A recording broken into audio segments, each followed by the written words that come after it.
welcome back to my channel. This is Viv. Thank you so much for joining me. I posted on my page that I wanted to discuss all things Gypsy Rose. There has been a lot going on with her within this last week and a half, 2 weeks, that I wanted to talk to you guys about.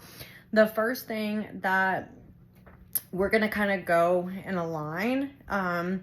The topics that I wanted to discuss were the DCFS paperwork that she posted, the messages between her and Rachel Garlick, as well as the haircut. And now she recently went live, so I'm going to go ahead and add in some commentary on that as well. Now, the issue that I saw with the DCFS paperwork was that it looked fraudulent, and I don't know if she understands that posting something like that online for other people to see is a felony offense. And if it was proven that this paperwork was in fact not real and it was fraudulent, she could be charged with committing fraud against a government agency, because DCFS is a government agency. However, I know a lot of people are getting really tired of hearing about her. She's becoming irrelevant, because I do believe that everything that she's doing is a reason for her to try to stay relevant. I mean, of course, she wants people to talk about her because she wants to stay relevant. And so much for her going private, right? Like, it's hard to actually trust anything that she says, because she never keeps her word about anything. And honestly, if you wanted to be private, why are you posting on social media at all? Like, she doesn't have to tell us anything. She doesn't have to give us any information. She can just leave and nobody's gonna care. You know why? Because nobody wants to hear from her anyways. But she has this sense of entitlement and this self-importance that she feels like creators are the reason why she's unable to do all these things. Okay, here it is. Whew. That took me a minute. Okay, so first of all, I'm gonna put this up so that you can see it. The letter heading, everything about this letter is screaming forgery. There's nothing in this letter that even looks remotely like it's actually an original. And when I asked ChatGPT said that it did look like a forgery, because I have a copy of what a regular DCFS paper would look like, and hers does not match up, and the wording also doesn't match up. So in my opinion, I believe she forged it. And in most states, this would fall under forgery or fraud laws, because falsifying public records is a felony. It could also be considered obstruction of justice if she forged the document and it's used in an investigation or a court case.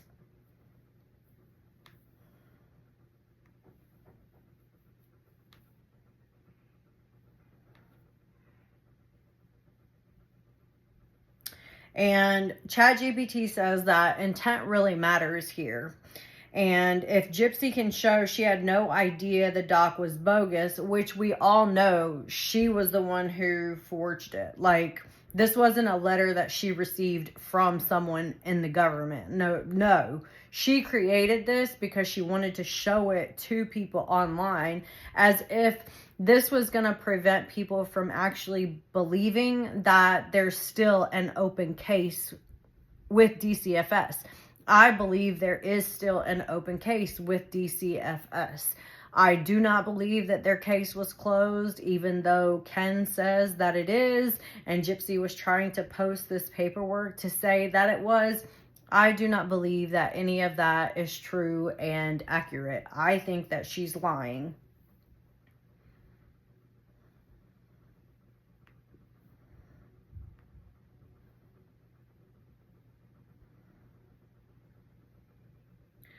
She knows how to forge government documents because this was something that her and her mom were doing. Her and Dee Dee were defrauding the government in order for Gypsy and Dee Dee both to get Social Security benefits. She also exploited charities like Make-A-Wish, Habitat for Humanity, Ronald McDonald House, and in order to defraud those charities, she would have had to forge government documents in order to send to these charities in order to receive the charity that she was given from all of them. So Gypsy is not stupid. Gypsy knows how to forge documents from the government, how to utilize them, and how to get what she needs from the government. Like, this is not new things that she is learning how to do. These are things that her and her mother were already doing previously. And there's a lot of collateral damage sitting behind Gypsy and Dee Dee from all of the charities and everything that she defrauded. And she's continuing to do that even today, which proves that she's not a rehabilitated person. Rehabilitated people who get out of prison and want to actually live a law-abiding life are not going to go around forging documents for self-serving purposes. And I believe her doing this whole DCFS paperwork was for a self-serving reason. She was trying to prove to the internet, to all of us, that DCFS closed the case. Why? Because who knows? She wants everybody to think that she's a good parent, she's a good mother, when we all know that she's not, and Ken is not being a good father either, because if he was, he would not be allowing Gypsy in her life. Like, Gypsy's not a good person, and I don't know what she's like as a mother, but I can pretty much safely say that her patterns of behavior show me she's not a good mother. Like, she's giving the kind of vibes that I get from my own mom, which is probably why I have such issue with Gypsy, because she reminds me so much of my own mother in her manipulation tactics and the scamming and defrauding people and always trying to get people for their money and that kind of stuff. So, yeah. The past motives for her and her mother were money, gifts, and sympathy. But Gypsy's current motive for defrauding or potentially defrauding and creating fraudulent documents is for her reputation, online sympathy, and to discredit the critics. That's what she wants to do. Everything that she does is for self-serving reasons. It's not because she's trying to help or benefit anyone else. She continues to harm the public by misleading the public, potentially obstructing investigations, and disrespecting actual survivors navigating real child welfare cases. This is a continued problem with Gypsy because it's a pattern of deception. This isn't an isolated lapse in judgment. This is a continued pattern. It's a continuation of using falsified information to get what she wants, whether that's financial gain or image control. This is a pattern that goes way back to when she was still living with her mother. And this continues to re-victimize others because every fake DCFS document is a slap in the face to families who are actually facing false accusations that are fighting tooth and nail to prove their innocence in the justice system. And this undermines public institutions. Just like before, the behavior chips away at trust in systems that are already overburdened and under scrutinized. We know that DCFS already has a bad reputation, and here she is trying to utilize fake documents to better her own life and to make herself appear less like a POS, I guess. This went from Medicaid scams to manufactured sympathy. God isn't always just about money. That's what people have to understand. It's about control, power, and the narrative. 3 things that we know that Gypsy loves to utilize to her advantage: control, power, and controlling the narrative. And if this document is what it looks like, which in my opinion, allegedly, I believe it is a forged document. Gypsy's not rewriting her story. She's just plagiarizing the old one. I do have those screenshots between Gypsy and Rachel. There's a lot of them. If you haven't already seen them, I can upload them. But I wanted to talk about the manipulation in the text messages between Gypsy and Rachel, because we all know that everything that she does in order to manipulate, gaslight, control everybody around her. So in these text messages, she shows a pattern of blame shifting, which she does that a lot. She did it quite the entire time she was on her live stream the other night. That's basically all it was blame shifting and making excuses for this, that, or the other. Gypsy is full of excuses all the time. Everything is everyone else's fault. It's never hers. So GRB tells Rachel that she was the only one, that Gypsy was only ever seen as dollar signs and for a clout opportunity for Rachel. And then she reframes the friendship ending as it being Rachel's fault rather than Gypsy taking accountability for her own actions. It was pretty much proven through the emails, through other text messages, that the reason why they didn't continue their friendship is because Gypsy cut off the friendship, citing that Rachel was hanging out with some sketchy characters, this, that, and the other, whatever. I don't know the entire story. I do know that Conspiracy has a good video that goes over all of the history between Gypsy and Rachel. I don't know all of the history. Then there's the gaslighting, which Gypsy is a master at gaslighting. She's suggesting that Rachel's motives were only financial, and then she tries to rewrite history and invalidate Rachel's feelings, which is another thing that Gypsy continues to do. But she loves being a victim. We know how much Gypsy loves being the victim. So she repeatedly positions herself as the victim, being bullied by TikTok, unfairly targeted, attacked for everything from her looks to her voice.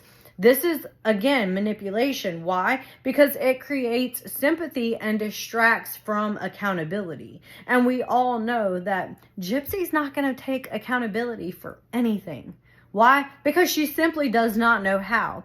She'll fake take accountability and then she'll take it right back, because nothing she ever does is sincere or honest or authentic. She's a phony. And more people are starting to see that she's a phony. Then there's the projection, because she accuses Rachel of bullying and being the biggest bully while herself mocking and attacking and exposing others online. This is a classic projection tactic, attributing her own behaviors onto the other person. Gypsy does this a lot. If you really pay attention to the things that she says and the things that she does, she is telling you who she is by projecting things onto others. Like all of those horrible things that she was saying about Nicholas. Yeah, those are things that she likes. Those are things that she's interested in, but she projects it onto Nicholas in order to make him look like a worse person than she is. To me, this seems like she is very insecure in the things that she likes, and she knows that other people are going to look at those things as weird, deviant,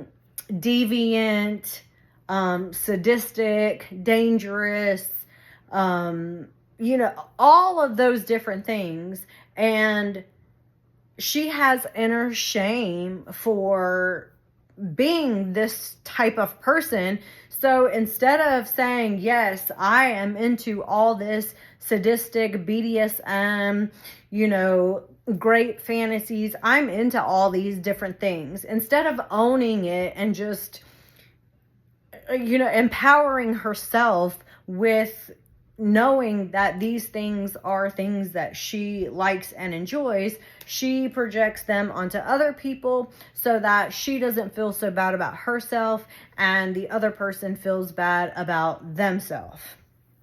Or, she can make the other person look worse than she is in some way. She does this a lot. She did it to Ryan. She did it to Christy. She did it to her dad. She did it to Nicholas. She did it to Rachel. She's literally done it to everybody. She's always projecting her own feelings and emotions onto everyone else. And she weaponizes her personal history. She brings up parole restrictions, past emails, Rachel's alleged comments about Ryan, and even underwear. I'm sorry, but Rachel may have told Gypsy that she could sell her underwear. I know that there are sites where you can sell your panties online because there's a lot of weird, sick, men in the world that like to sniff women's undergarments. So I know that is a thing. But I am almost 100% certain that Rachel would not want to accept Gypsy's panties and then send them to somebody else. Like, I'm sorry, that's just not happening. She uses personal, embarrassing, or sensitive information as leverage to try to discredit Rachel and intimidate her. And this is what she does with everybody. She's always trying to discredit and intimidate other people to get them to stop talking about her. She does not want people talking about her. Because Gypsy needs to be seen as this perfect person in the public. Even though there are so many things going on right now in the public that proves that she's not a good person, she still has this mask that she believes people are still blinded to her, and she still feels like people view her as this angel sent from heaven, this, this overcomer, this achiever, because she escaped her abusive situation, even though she spent 8 years in prison for a crime. She didn't escape it with her life. She wants people to perceive her as the person that she was before she went into prison. She doesn't want people to view her in the ways that we all know. The masturbation with the toothbrush, the fetishes with the barbecue sauce and the ketchup and the BDSM. She doesn't want people to see that side of her because she's ashamed of that side of her, because that side of her was the side that essentially unalived her own mother. And then she gaslights Rachel, suggesting that Rachel was the one with the inappropriate or exploitative intentions. And this is a projection onto Rachel, because Gypsy knows that she planned on exploiting this situation for as long as she could and for as much money as she could. She wanted to get paid, and that's what she did. She wanted to make the money, and that's exactly what she did. She came out and she made the money that she wanted to make.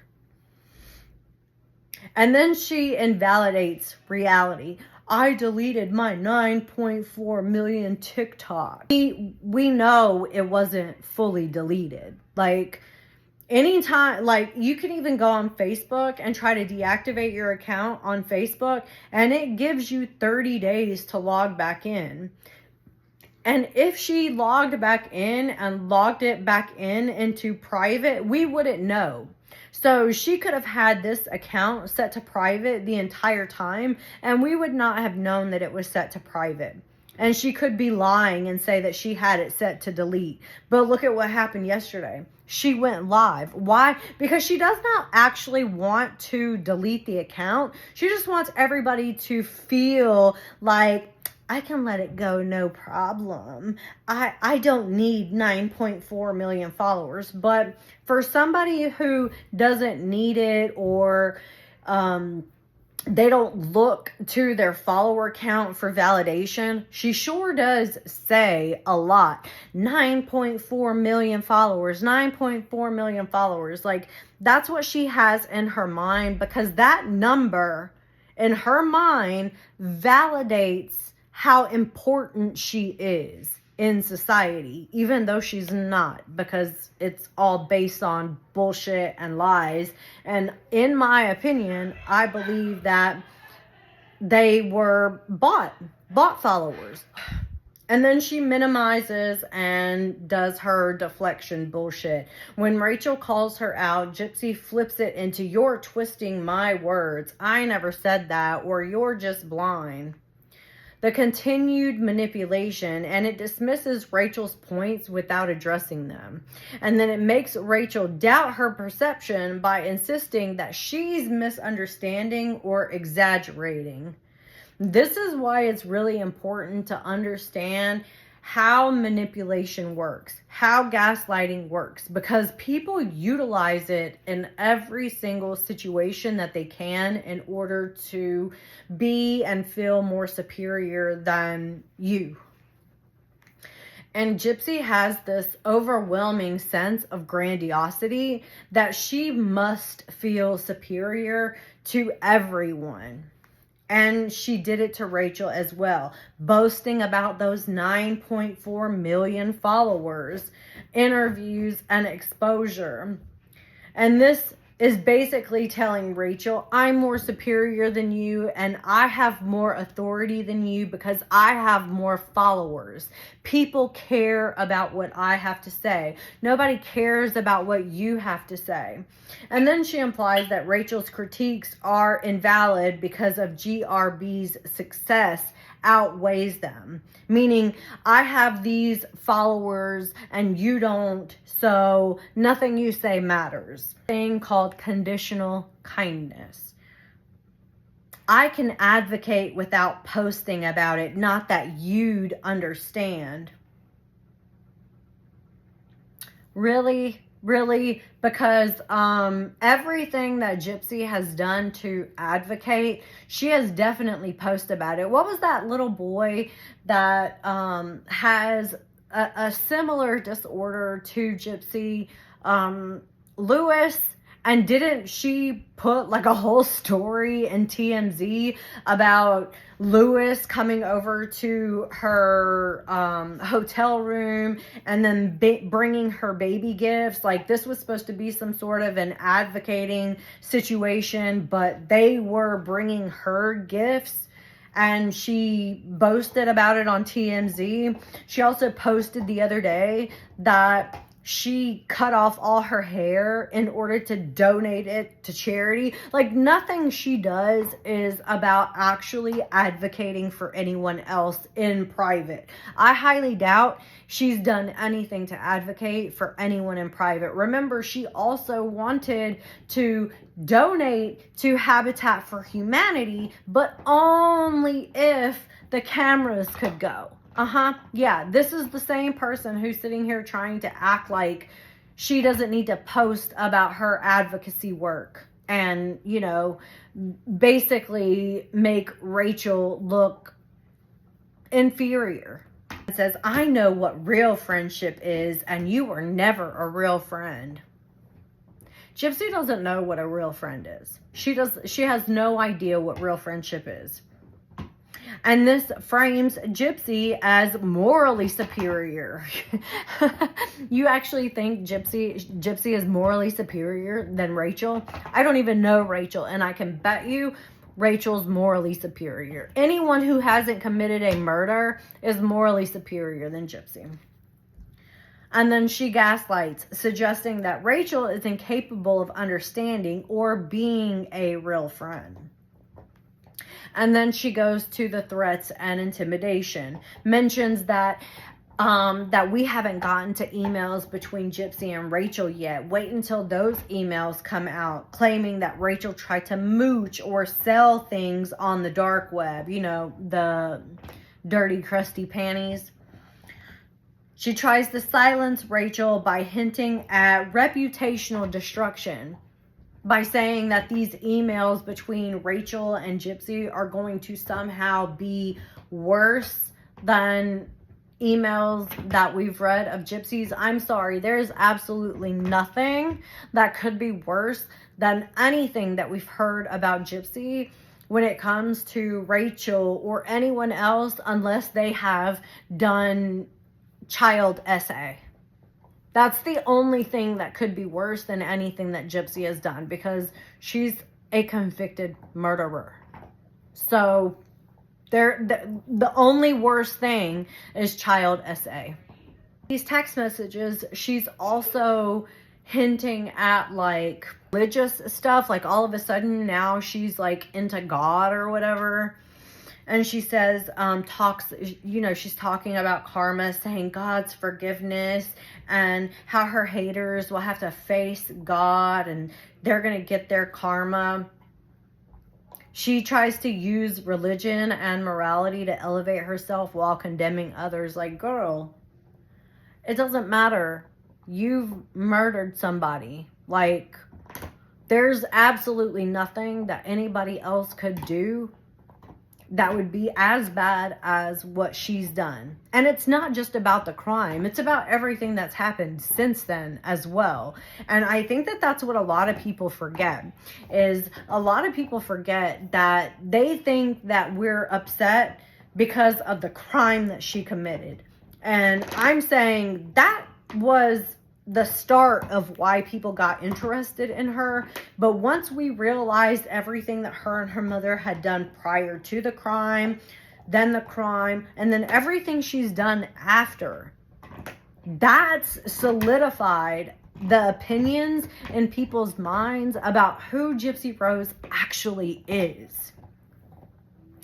And she gaslights, suggesting that Rachel and the other haters are not just wrong, but we're all spiritually corrupt. The overall theme of Gypsies all the time is to deny wrongdoing. I hardly post. I don't bully anyone. I deleted my TikTok. Attack. You're the bully. You tried to exploit me. You're blind. And then reverse victim offender. Everyone bullies me. I'm constantly harassed. You're the one who hurt me. Blah, blah, blah, blah, blah. I'm always the victim because I'm Gypsy Rose Blanchard and I'm always the victim. Nobody else is the victim. I'm the world's most famous victim in all of history because that's all she wants to be. And she's always full of excuses about everything. So I had done a video last year about Gypsy Rose's hair and what the psychology was behind her continuing to cut her hair. And I mentioned that it was getting shorter and shorter and shorter. And now it's basically gone. Like she's got one side shaved and the other side is a pixie cut. Like, It almost looks like something Kate Gosselin would have had, except Kate Gosselin's hair was a little bit longer. Either way, this is screaming that she needs help. She needs some type of mental assistance, because clearly whatever is happening is she's struggling. And I don't empathize with her in any way. Believe me, I don't. However, her putting her life on public display, and we're all seeing this happen in real time, and the fact that nobody is stepping in, her dad, Christy, Mia, nobody is stepping in to say, hey, I think you might need, a 5150 just to kind of figure out if there's anything that you're struggling with and you could use some help with. And nobody is doing that for her. And you know why? Because nobody fucking cares. Nobody cares. Her dad doesn't care. Christy doesn't care. I can almost guarantee that they are so glad that there is no season 3, so they no longer have to deal with her. At $100, that we don't see any pictures of Gypsy and Rod, Gypsy and Christy, Gypsy and Mia. I bet we don't see anything anymore. I bet that the reason why they were all putting up with her is because of the cameras being around and the money. And now that's gone. So they have no reason to have a relationship with her. Rod didn't want to have a relationship with her when she was a child. Now she's a murderer, a convicted murderer. Why would he want to have a relationship with her now outside of the financial benefit? I mean, just think about it. He could have had a relationship with Gypsy if he truly wanted it.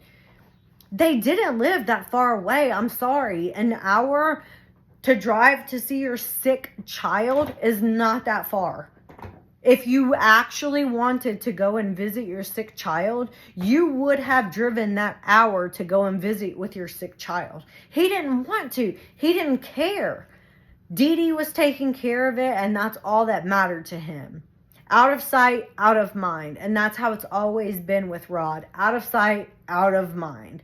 Yes, Christy kept up a little bit. Why? Because she probably didn't want them to come back into their life. So she probably talked to Dee Dee and did the same type of manipulation that Gypsy does to everyone else. I'm sure Christy was utilizing that same manipulation pattern and tactic onto Dee Dee to keep them away. Because the sicker she got, the less they wanted to be around her. Her cutting her hair is regression. She's slipping right back into the look that made the world stare at her in the first place. The shaved head. Remember, that's what people were looking at when they saw Gypsy for the very first time. Her shaved head. It gives the appearance of... It's like emotional manipulation, because when you see somebody that doesn't have hair, you immediately sympathize. Like, oh my God, what's going on? Why don't they have any hair, right? So immediately your guard is a little bit down and you're already emotionally sympathizing with that person and you don't even know them. And she knows that and she uses it to her advantage. The bald head was her brand. I mean, for years, for like 24 years, it gave her sympathy, attention, and victimhood. And guess what? It still works. It still works to this day. She's trying to hit the identity reset button. The influencer didn't work. Mommy vlogger didn't work. Workout guru didn't work. Artist didn't work. So what do you do when all your personas have flopped? Shave your head and act like you're reborn. Classic Gypsy move. When in doubt, reinvent. And this is attention grabbing 101. She knew that it would grab attention. And that's what she was going for. She wanted people to be kind of shocked at what she had done and to talk about her. Nothing screams, look at me, like chopping your hair off in a culture obsessed with beauty filters and 30-inch extensions. And she knows it's shocking. And shock equals clicks. That's what she wanted. And this is not about Dee Dee. It's about the audience. So let's not kid ourselves. Dee Dee she may have been the one to shave her head, but we don't actually know that. Why? Because Dee Dee is not here to tell us may have shaved her head, but we don't know that for sure. It could have been Gypsy saying, let me just shave my head so we match, or this will make it look a little bit better. I'll play the part a little bit better. Let's shave my head off. It could have been Gypsy suggesting. Dee Dee's not here to tell her side of the story, so we don't actually know. But the fact that she would go to this extreme to gain attention leads me to believe that she was the one who wanted her head shaved. Just saying. I'm just saying. If she would do that now, she would definitely do it 15 years ago. I mean, me personally, I don't need attention that bad that I'm going to shave my head for it. But we know her pattern, and this is something that she's already done. So yes, I do believe she would do it again. It's like a marketing tactic for her. She is always dipping back into the one image that always got her what she wanted. Attention. That's what she wants, always. And as the show is not airing anymore, she has no other way to continue to feed that ego of hers, because she's not getting the kind of views and attention that she wants online. Also, manipulation in plain sight. It's the perfect blend of pity, play, and shock value. She looks vulnerable, like I said earlier, but at the same time, it's an intentional power move. The same trick, but a new stage. Now she's on a worldwide stage. Now we have to go into this live that she did. It says that she's taking accountability, but if you look closer, she's still playing the same card she always has been. Professional victim.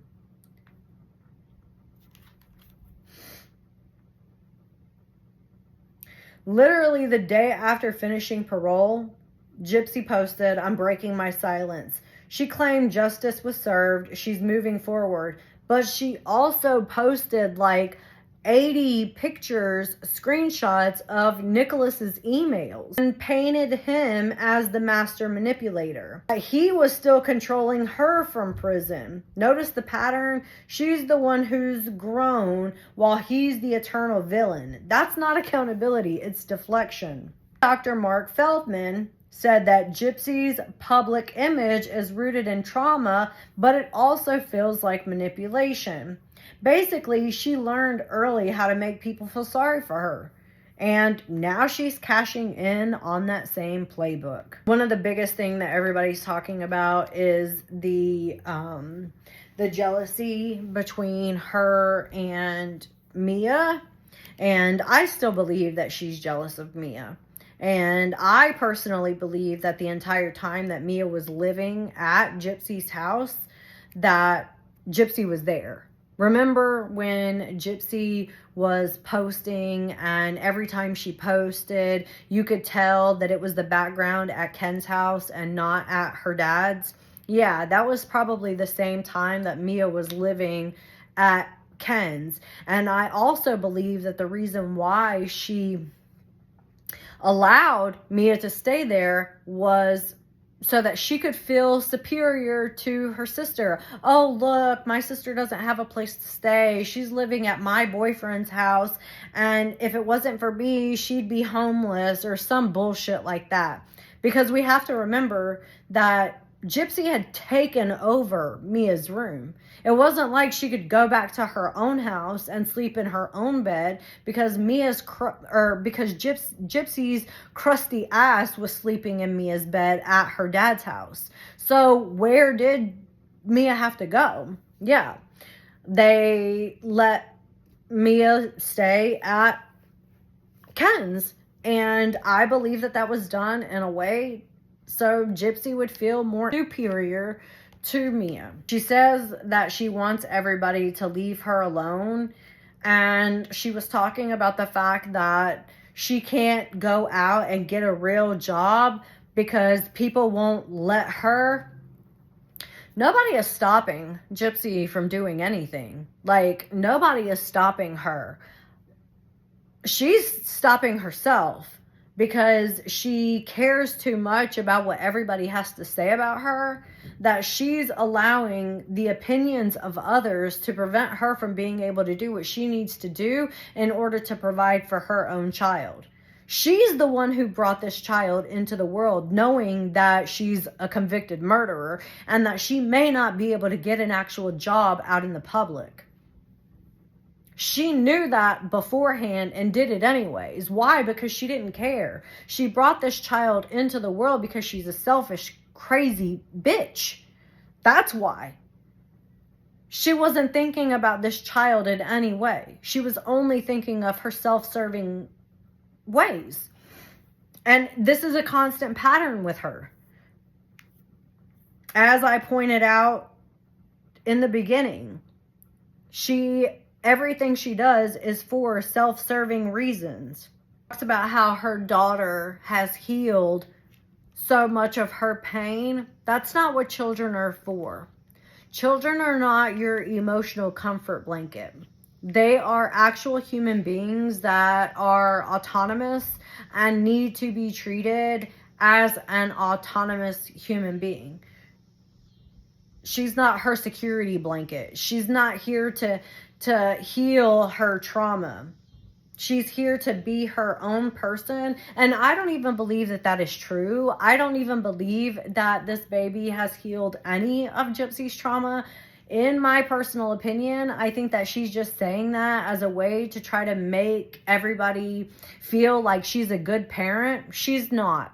Because good parents don't lean on their children for emotional comfort and support. They just don't. Why? Because we're the adults and we have to figure out a way to emotionally soothe ourselves rather than looking to an infant, a literal infant, to do that for us.